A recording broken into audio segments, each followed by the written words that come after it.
let us explore more about finite automaton construction.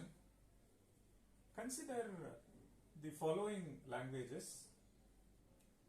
L1 says it is set of x belongs to a comma b star such that x ends with the pattern AB. And the language L2 is set of strings x over a comma b such that x does not contain AA as a substring. It does not contain AA as a substring.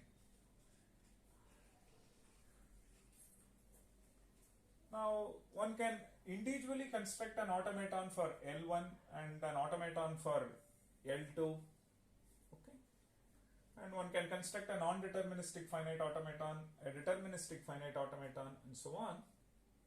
But what we are interested in is the following question. Let me define a language L3, which is L1 union L2. So what is this language? This language consists of set of x such that x belongs to a comma b star, and it is L1 union L2, which means the question is this, such that x ends with AB or x does not contain AA as a substring. Okay. So this is precisely my language. Now question is the following. We know how to construct an automaton for this, an automaton for this. Can we construct an automaton for L3, which is L1 union L2? On the similar line, we ask, can we construct an automaton for L1 intersection L2? What is this language? It is set of x over a comma b star such that it satisfies both, which means x ends with AB and x does not contain AA as a substring.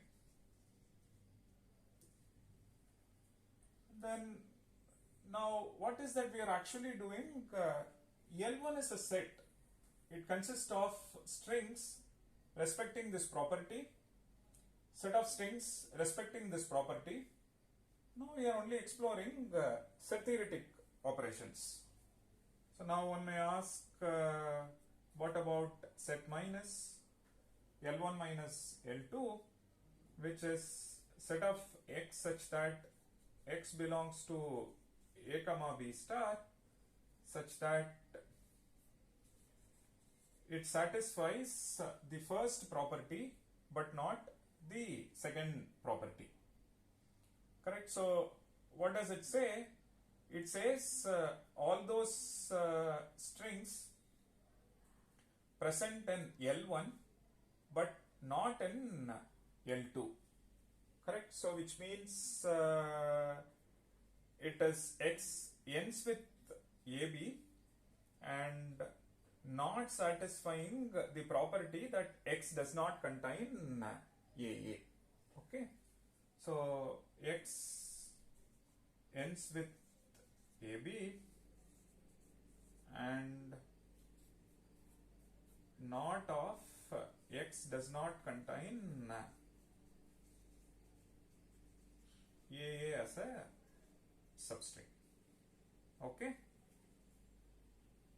Now x ends with AB and x does not contain AA as a substring, which is negated.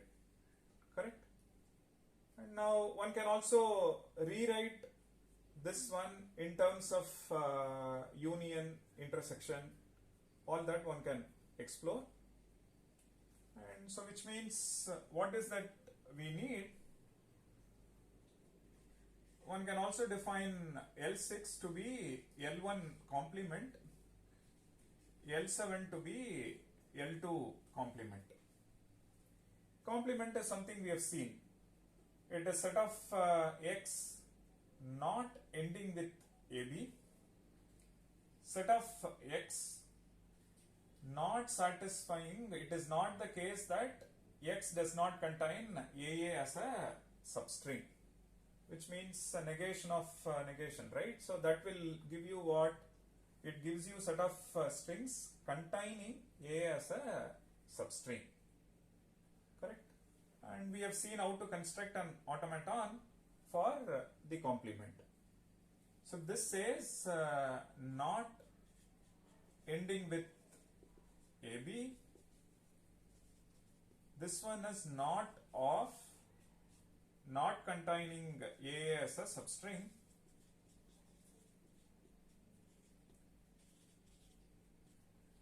Which means containing AA as a substring. Okay.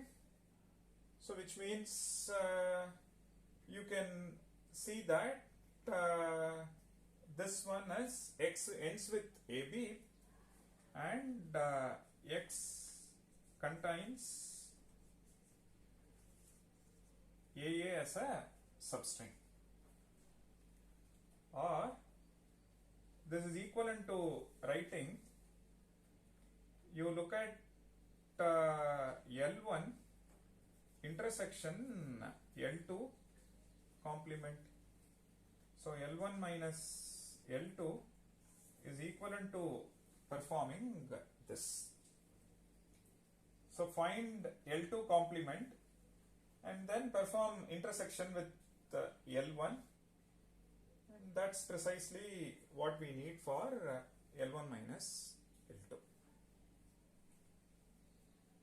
So to answer this question or all these questions, what we are going to do is we are going to develop a framework, and using just one framework you see that one can answer all these questions: L1 intersection L2, L1 union L2, L1 minus L2. Complement we have already seen. Complement says you construct a language for satisfying this ending with AB, then flip non-final state to final state to non-final state, and the job is done. Now we are going to develop a framework to answer these three. Let's discuss that.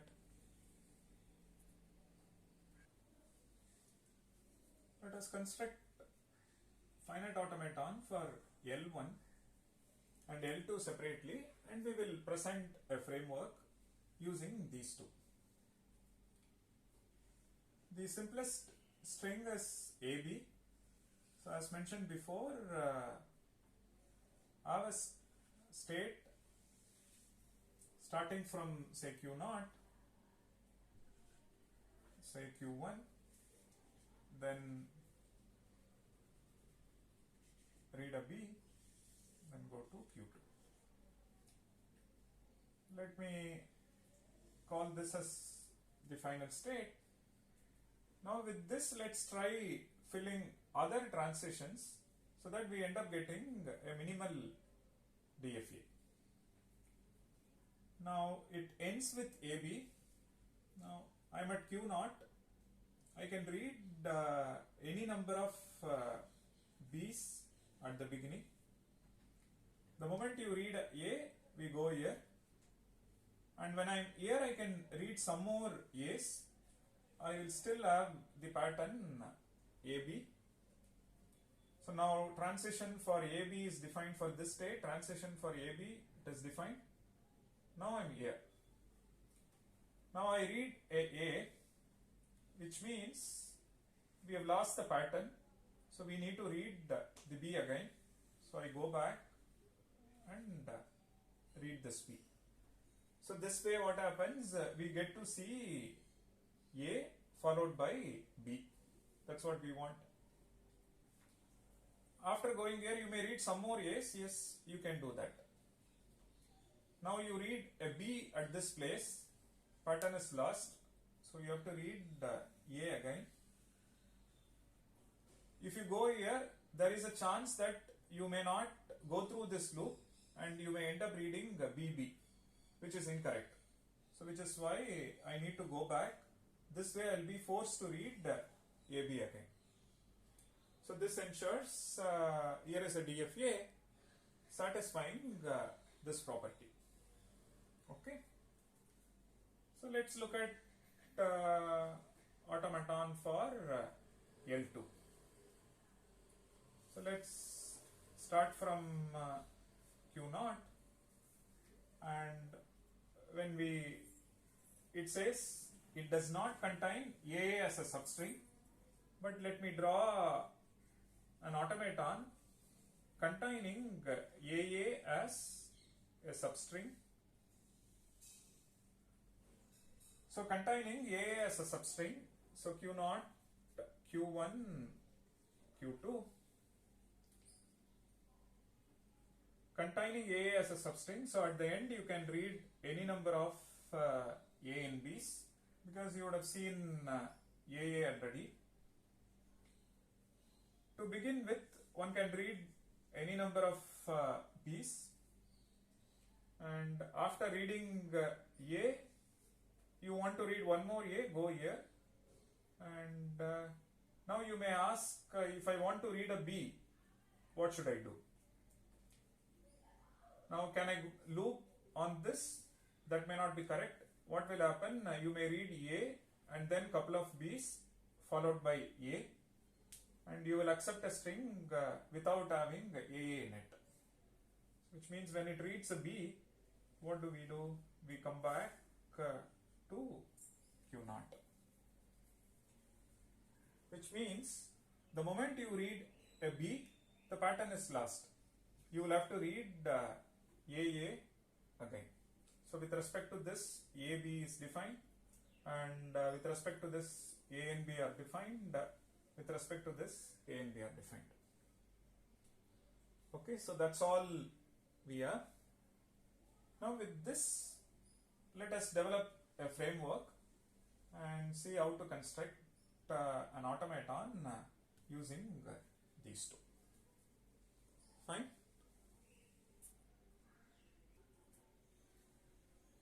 So I've drawn L1 here and L2 here. Initially we have drawn containing AA. Now I've changed non-final to final and final to non-final. So now this accepts what we want. Does not contain AA as a substring. Now using this, we are going to develop a framework which will answer L1 union L2, L1 intersection L2, L1 minus L2. Meaning we are going to construct an automaton, and in that, if we fine tune the set of final states, accordingly we get one for this, one for this, one for this. But everything else remains the same, the transition, number of states, except the set of final states. The automaton remains the same for all three languages. Let's look at this language. What this says is L1 union L2, or L1 or L2, which means given a string X, and if we want to know whether X belongs to this or not, it is R, right? So in some sense, I simultaneously parse X on L1 and on L2. If at least one of them say yes, we say yes, because it's R. So I repeat, you take a string X and you wish to know whether it is part of L1 union L2 or not. What do? We parse X with respect to L1 as well as L2 simultaneously, and if at least one of them say yes, you accept. Now, how to develop a framework which will simultaneously scan this as well as this? That's the challenge. Now, this one says you simultaneously scan in both, and it is AND. So, this should also result in a final state. This should also result in a final state. So, on parsing X, if this results in a final state, which means X satisfies this property. If it results in a final state, which means X satisfies this property. Such X should be part of L1 intersection L2. Fine. And what this says is, it should be accepted by this, but not by this. So which means when we parse with respect to this, it should stop at a final state. With respect to this, it should stop at a non-final state. So on the similar line, one can also ask L2 minus L1. Fine. So now, how do we simultaneously traverse these two? So which means if you take a symbol, I should simulate with respect to this state as well as this state. Then you look at the next symbol. Based on the output, you will be at a state maybe at P, maybe at B. Now, with respect to P, you simulate the next symbol. With respect to B, you simulate the next symbol. Okay. So, what am I saying? Suppose my X is, say, AB. Let's look at the first symbol. When you simulate with respect to this, starting from P, and the first one you are at P, with respect to this you are at A. And now when you simulate, this will take you to Q, and this will take you to this. Correct? If you individually simulate, what will happen? This will take me to B, and this will take me to Q. Now imagine you are at, now you can imagine like starting point was something like PA, and now we have moved to a state called QB. Now with respect to Q, you simulate B, and if you simulate B, we go to R. With respect to capital B, we simulate small b, so we go to this. Now at the end of this, we are at a state called RA, and now you see that in this, one of them is a final state of L1. Suppose you ask for L1 union L2, and AB is a valid string. On parsing X with respect to these two automaton, one of them reaches the final state, therefore we accept X. So now what is this telling us? In some sense, you have a set of states PQR, and on this automaton you have A, B, C. You work with the cross product PA, QB, RA. That's precisely an element of the cross product PQR times ABC. Correct? So which means the framework that we are going to develop will have states. Those labels are precisely the elements of the cross product. PQR cross ABC. So now this will give us PA, PB, PC, QA, QB, QC, RA, RB, RC. Now to start with, we will be here. Reason P is the start state of the first automaton and A is the start state of the second automaton. So to differentiate these two, you ensure that you use different symbols for this similarly different symbols for this. Now, when you simulate x with respect to PA, it will tell you on reading the first symbol of x, what would be the next state with respect to this, with respect to this. That would be precisely an element in this cross product. Then with respect to that new state, simulate the next symbol. That will give you a pair of states that will also be an element of this cross product, because all possible states are listed here. So like that you move from one state to another state which comes from this, and after some time you exhaust everything in X. Now you ask, am I seeing, am I in a state where one of them is, at least one of them is a final state? And if both are final states, then that would answer this question. If one of them is a final state, that would answer this question. And one is a final state of L1, another one is a non-final state of L2, then it is this. Final state of L2 and non-final state of L1, then it is this. So now a framework like this can answer 4 different languages which are derived from these 2 base languages. Let's look at the construction.